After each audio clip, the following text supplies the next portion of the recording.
Assalamualaikum warahmatullahi wabarakatuh. Om Swastiastu, Namo Buddhaya, salam kebajikan. Sahabat-sahabat dimanapun juga berada, baru saja beredar viral pernyataan daripada Joshua Sinambela di laman Facebooknya, di mana beliau mengatakan bahwa baru meninggalkan Polda Metro Jaya dan diperiksa sebagai ahli forensik digital.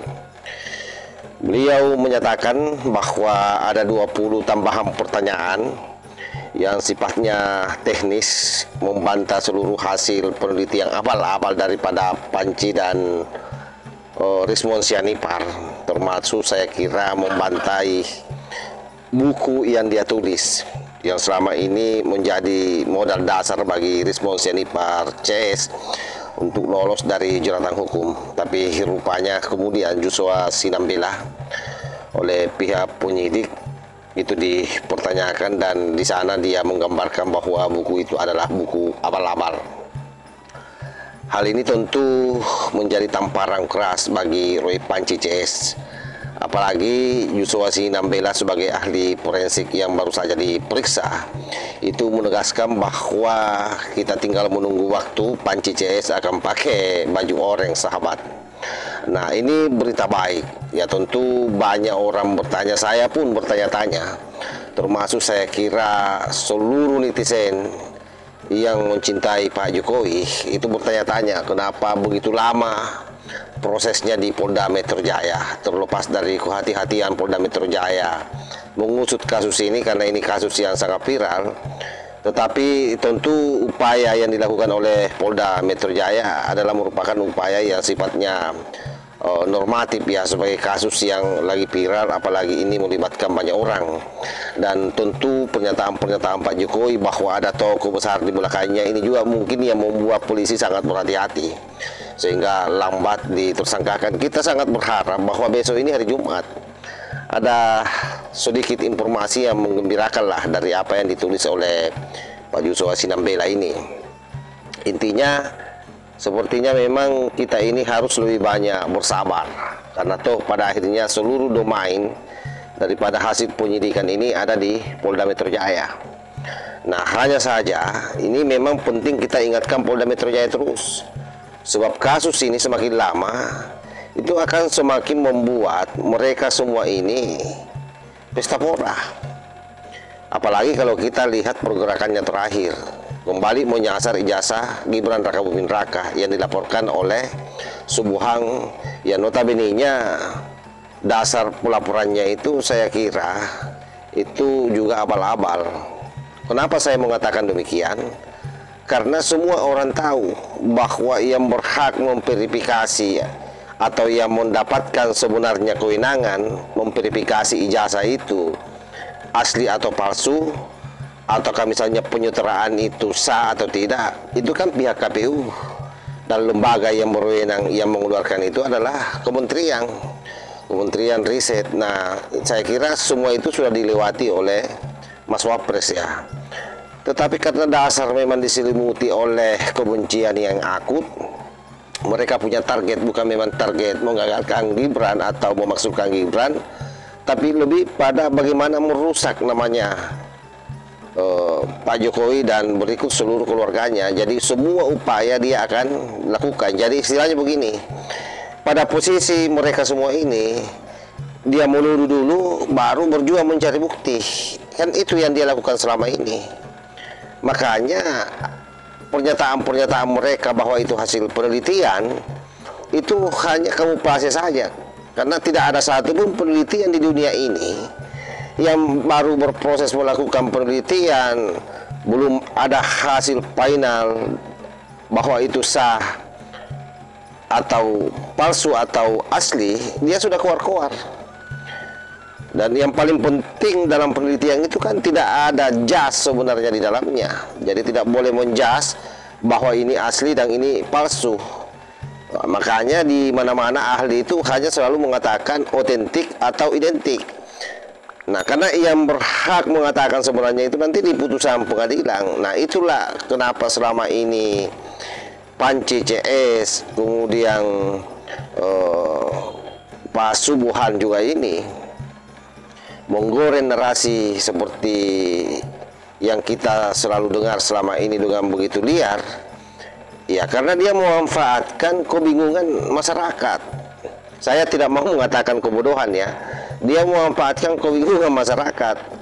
Terserah sahabat-sahabat mau mengatakan kebodohan. Terlalu sering saya mengatakan kebodohan tidak ada juga gunanya, karena rupanya Polda Metro Jaya sampai hari ini juga kan masih saja sangat berhati-hati menetapkan mereka semua ini untuk menjadi tersangka, sahabat. Tapi apapun itu, dari hasil yang dipaparkan oleh Pak Joshua Sinambela, saya kira ada angin segar ya. Ada angin segar bahwa dalam waktu dekat mereka akan menjadi tersangka. Nah, ini hal yang sangat menggembirakan buat kita semua. Tetapi meskipun demikian, saya kira ini harus tetap dikawal. Jadi rakyat jangan sampai kemudian bosan mengawal kasus ini. Sebab bagaimanapun juga ini menjadi tanggung jawab bersama. Tidak saja ini soal Pak Jokowi, tidak saja ini soal Gibran, tapi ini sekali lagi soal bangsa Indonesia.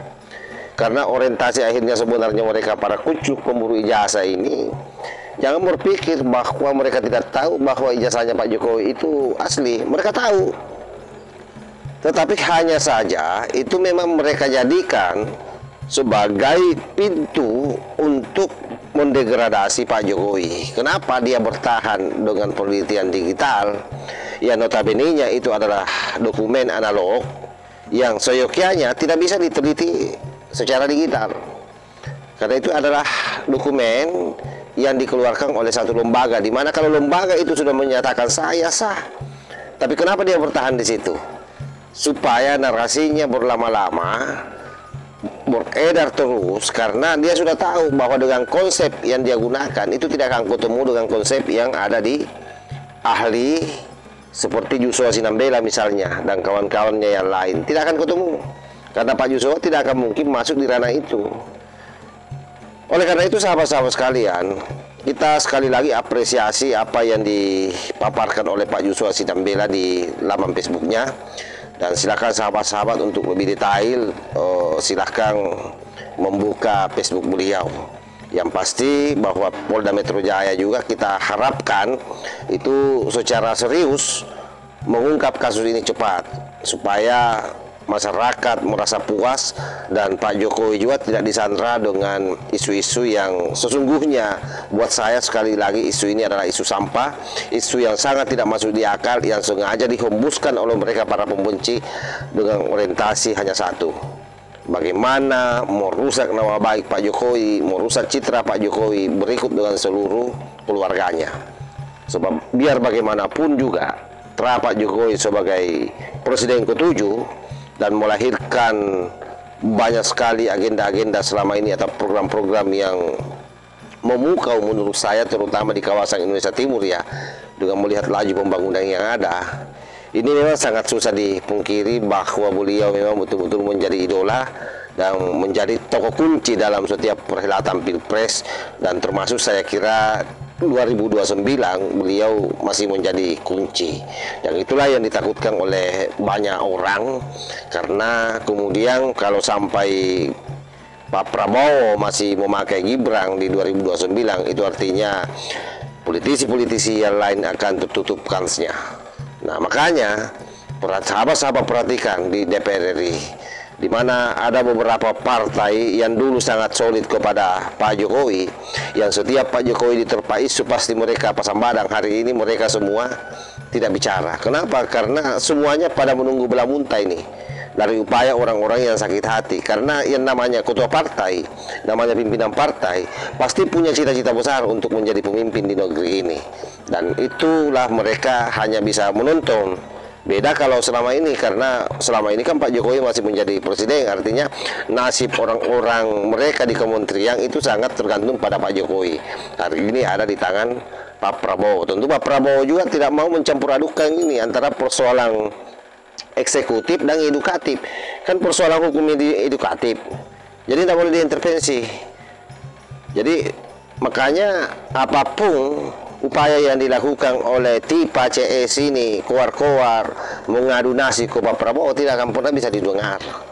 Apalagi kalau kita melihat hasil daripada abolisi yang dikeluarkan oleh Pak Prabowo atau amnesti ya terhadap Gus Nur maupun terhadap si Kuclu yang satu ini, Bambang Tri, efeknya kan tidak ada. malah kembali menghinakan Pak Jokowi. Itulah kurang ajarnya mereka. Nah, harusnya ini bisa dievaluasi, sahabat. Jadi ke depannya saya yakin Pak Prabowo ini akan sangat berhati-hati mengeluarkan amnesti terhadap para kucluk ini semua. Karena kan mereka semua ini berharap bahwa kalaupun mereka akan ditersangkakan nanti, karena menganggap banyak orang-orang lingkaran besar di sekitarnya, Pak Prabowo akan memberikan amnesti. Tetapi ini menjadi pelajaran bagi Pak Prabowo bahwa ke depan mesti dikaji baik-baik. Seperti Gus Dur, Bambang Tri, kita berharap begitu dia keluar, dia tidak akan mempersoalkan lagi ijazah Pak Jokowi, malah lebih garang lagi. Dan bahkan hari ini, entahlah apa itu dia sengaja atau tidak, sengaja mau mengumpulkan donasi untuk melakukan gerakan demo terhadap Pak Jokowi. Nah, ini sangat berbahaya bila ini dibiarkan terus-menerus berulang. Oleh karena itu, cukuplah kemarin itu menjadi pelajaran penting buat para pemimpin besar kita di pusat ya, terutama terhadap Pak Prabowo. Saya kira demikian. Wallahul muwaffiq ila aqwamit thoriq. Wassalamualaikum warahmatullahi wabarakatuh.